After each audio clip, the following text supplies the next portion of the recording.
at a company with multiple stakeholders, you have to say, well, where do we deploy that asset? Is it into the shareholder accounts or into the policyholder accounts? How do we best use this asset? For us, again, there's only one answer. How is this best deployed for the policyholder? What is the best value created for the policyholder here? We do things like allocating expenses. How much expense do we allocate to this, to that? And again, to shareholders versus policyholder impacts. There's only one answer. What's the best answer for the policyholder? So there's a lot of financial benefits that we think come through in more subtle, implicit ways versus, again, which is a benefit of our structure and just being able to focus. So there's very explicit type things that maybe are a little bit more obvious, but there are a lot of hidden, implicit, subtle things that our clients and advisors would never have any way of knowing about. But when you're inside the machine and you see the way things are being run, the mindset, it can be quite different, actually. And so those are a couple of examples of ways that the thinking is just different with a mutual organization. Now, I'm curious, how much of that were you, aware of prior to becoming a part of a mutual organization yourself? You had a very long, extensive career with a company that I'm going to assume wasn't mutual, and sure, you've made that transition. So, there's a learning curve with everything. You move from one job, one career. You have to, make your claim in the new location. But what would you say? How much of that have you discovered since you become a part of the organization versus maybe what you perceived would be so prior to joining? So you have to maintain separate books, separate set of accounts for your par policies from your non-par policies. This is true for mutual organizations as it is for non-mutual, say, again, a shareholder-owned organization.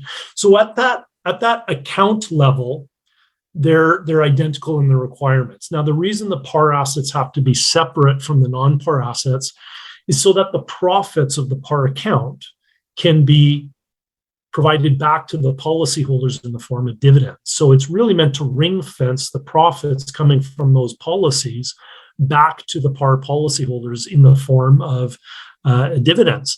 And so again, that's similar. Now, where you start to differ, and this is lesser known, is that when you rise above the par, what we traditionally call the par fund, the par account, which holds the assets for the policyholder, all organizations have to hold a certain amount of capital or equity.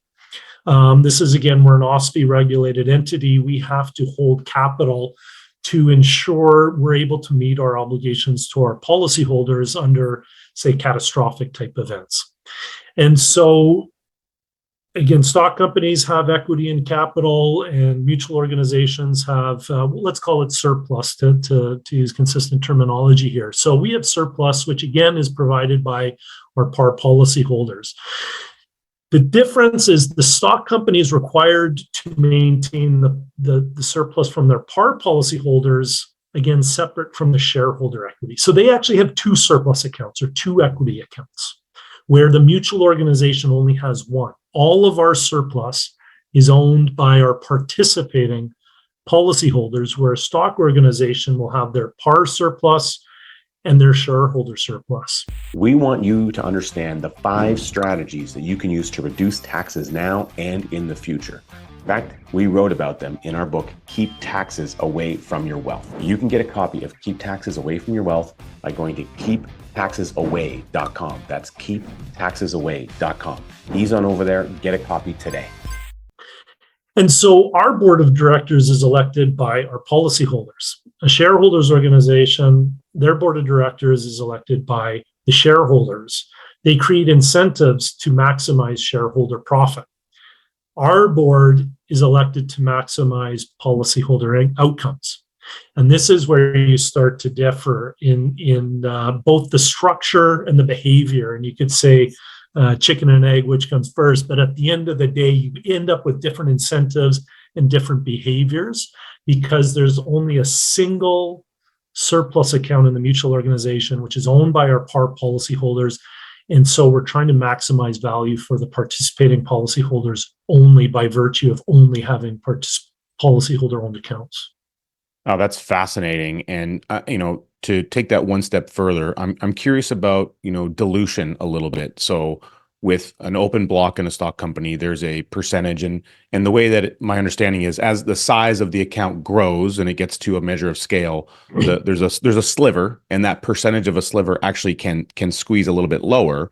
But anytime that participating profits are declared, which are not guaranteed, but pretty ridiculously consistent in the country of Canada, which is pretty amazing. One of the really oldest financial products on the planet, and just because of the power of actuarial science and knowledge, we can create a large degree of predictable consistency. What should people understand about the dilutions? These policies comes with a lot of options and features. And like any product or service, when there's lots of options and features, if you're not using them, you're not getting full value from what you've purchased. And so someone who's engaging regularly with their policy and understands it is most likely to get maximal value from their policy. Now, in terms of the loans themselves, they're great assets. You mentioned they're an invested asset for us, and that's absolutely correct. It makes up part of the invested pool of the par account, and it's a great asset. In fact, it's probably the best one we have.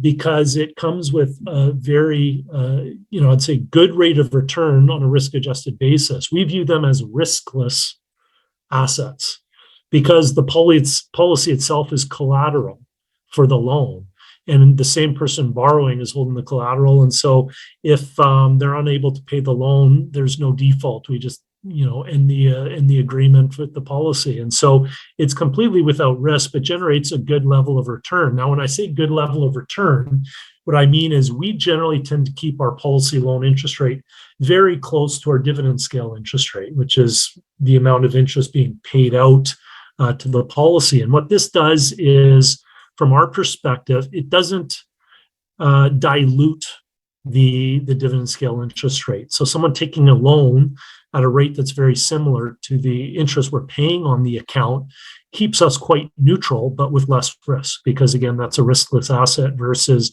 the bonds or stocks or whatever else we happen to be invested in. And so, the policy loans for us are a fantastic asset class, and it works very well for the clients as it does for us. I love that. And I think it's important to understand, because something you identified is that there's a way that you consider and think about management of not just obviously the asset base that the par account has, but also the relevance to, say, a policy loan interest rate and what you're doing on another side. So it's almost like the scales of balance to some degree, it sounds like, is a little bit of the thinking process that's going on at the top level there.